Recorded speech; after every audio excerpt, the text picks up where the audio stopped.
It's time for the Arizona Cardinals, and they started their draft off with a big move that saw Hollywood Brown, get traded to the Baltimore Ravens in exchange for pick 23 for the Ravens, and then they got Hollywood, they got pick 100.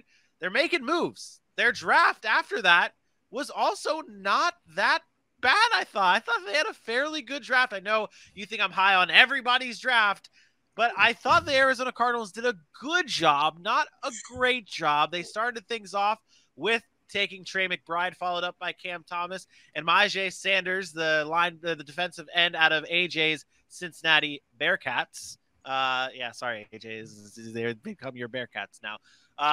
Dylan, what were your overall thoughts on the on this draft from the Arizona Cardinals? Nah, that was my thoughts. Okay. I saw it and I said, nah. That was the exact thing that I said. You know, Trey McBride, tight end, sure, you trade for a Zach Ertz, and then, of course, that obviously goes the way it did last year. And then, I mean, tight end is I don't think I would have gone there, to be honest. I don't. I mean, maybe he was high on their board. I remember FaceTiming Aaron earlier this morning, and I said, dude, I don't know what to give this grade because I like the football player, but I hated the selection because it's a little bit early for them. I think the first pick you draft in a draft cannot be a tight end. I'm sorry, Atlanta. Now, Pitts was an exception. But, I mean, other than that, there's literally no reason why you should take a tight end with the first pick that you have, especially in round 2. There were so many needs on that. Not so many, but I didn't think tight end needed to go in the second round. That's my take on that. Dylan looking at this like it's fantasy football. You can't select a tight end unless it's Travis Kelce in round 1. That's the only tight end you can select in round 1. Unless if it ain't Kelce, it can't be anyone else. If it ain't Kyle Pitts, it can't be anyone else. That's how this is working for Dylan. I get it. Yeah. I mean, the rest of the draft was pretty trash. I didn't like it. He's not wrong. He's not wrong. And AJ and I argued to the death about this last year, about Kyle Pitts. Like, amazing player. I still can't take him top 10. And that's a top 10 talent, but I can't take him top 10. Kyle Pitts, I'm taking late first round. And look at how elite he is.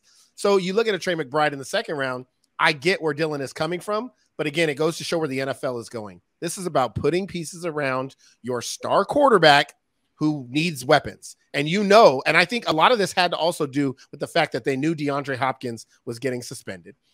They went out and traded for Marquise Brown.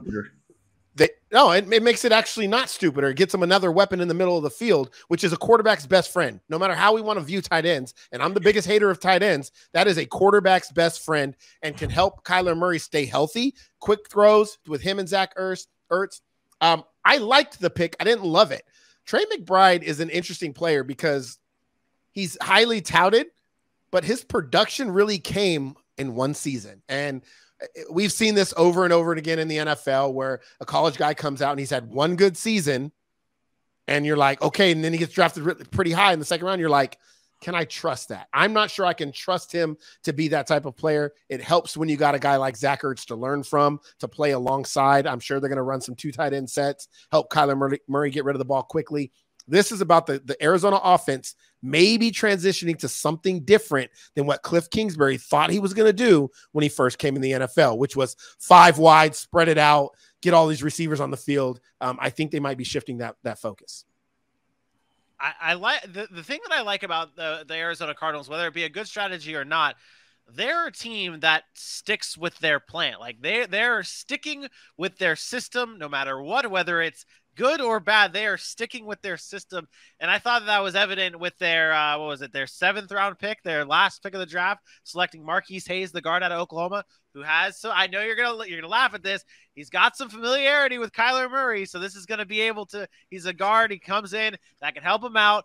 Who knows? Marquise Hayes might be a center and kick with balls again. Jeez, Vincent. He could if you want. I mean, that could be a thing. If that helps Kyler Murray stay in Arizona, I mean, hell, bring it on, okay? Whether if Hollywood Brown's doing the same thing in the locker room, I don't give a shit. It's keeping Kyler Murray. Vinny loves the connections. Vinny loves the connections, no matter how small or how big they are. They are important to an extent. I don't think the Marquise Hayes coming in to play to even possibly not make the team is going to be a big deal with Arizona. But you talked about how high you had Arizona's draft. Right? It was a good draft, but like your grades don't reflect that. No. Your grades reflect an okay draft. Like, what are you really talking about here? I'm not sure, and I want to get AJ's thoughts on this because he was a big Cameron Thomas guy. I liked the Cameron Thomas pick. I thought that's a good replacement for a Chandler Jones to start, replacement for Chandler Jones, and then along with Majay, whatever you want to call him, Sanders from Cincinnati. Majay Sanders. He's freezing. Will the Cameron Thomas play inside or play outside? That's my question. He played a lot of inside at San Diego State, and I think it kind of limited his production. Does Arizona stick with him on the outside and say, go get the quarterback? Because I think that's where he's going to excel.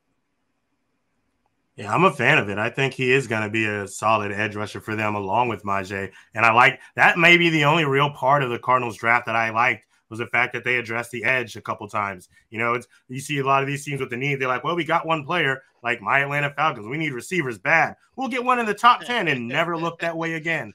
The Cardinals didn't do that. They went and got an edge with the second round, one of the guys we talked about near the top 10, if not within, and then followed up with another one. So they got two in their very important rounds. I think these guys are going to play off each other very well. Having Isaiah Simmons back there to be that kind of floater type guy to kind of give them another thing to worry about as far as offenses go. To have those three guys playing in that top 7, I think it's a very good. I think it was a very good decision by the Cardinals there. The rest of their draft, would have loved to see them go with some DBs a little bit more. They definitely need some secondary help, and I don't think they addressed that early enough or often enough. We've seen it. What you mean? They got Jeff Gladney. Dylan told us they got Jeff Gladney. I forgot about that. So they're I set. like Never the mind. pickup. It's a 1-year flyer. Get off my ass there, Aaron. I like it. Chill out, Pina. Chill on. I like it. It could be. I just think, like you said, it's a 1-year thing. So where they go after that, they have to either re-sign him or they don't have anybody else. They got Marco Wilson and a bunch of guys. Like I never heard of these guys. Breon Borders, Jace Whitaker. We know Breon Borders, don't we, Vinny? Antonio Hamilton. Like what? Who's Breon? We know Breon Borders. He's a Jag. He's a Jaguar. What? Breon Borders? Wait. That is my point right there. A diehard Jacksonville Jaguars fan didn't even know he was on the team, and that tells you everything you need to know about Breon Borders. Who is that? Who is that? He was very DB behind Aaron Colvin. I know Aaron Colvin is.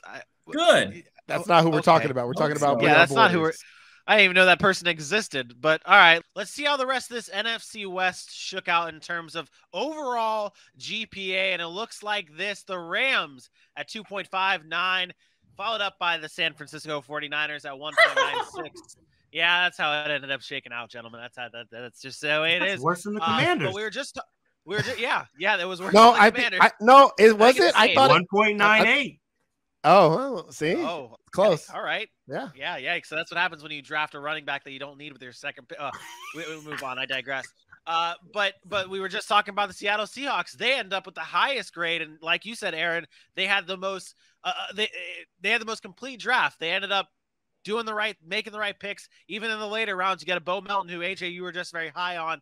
And then you got the Cardinals at a 2.6. I mean, those are good drafts for both those teams, in the Cardinals and the Rams. But at the end of the day, it's the Seattle Seahawks reigning supreme. Yeah, for sure. And I don't know that we've had a grade as high as the Seahawks so far.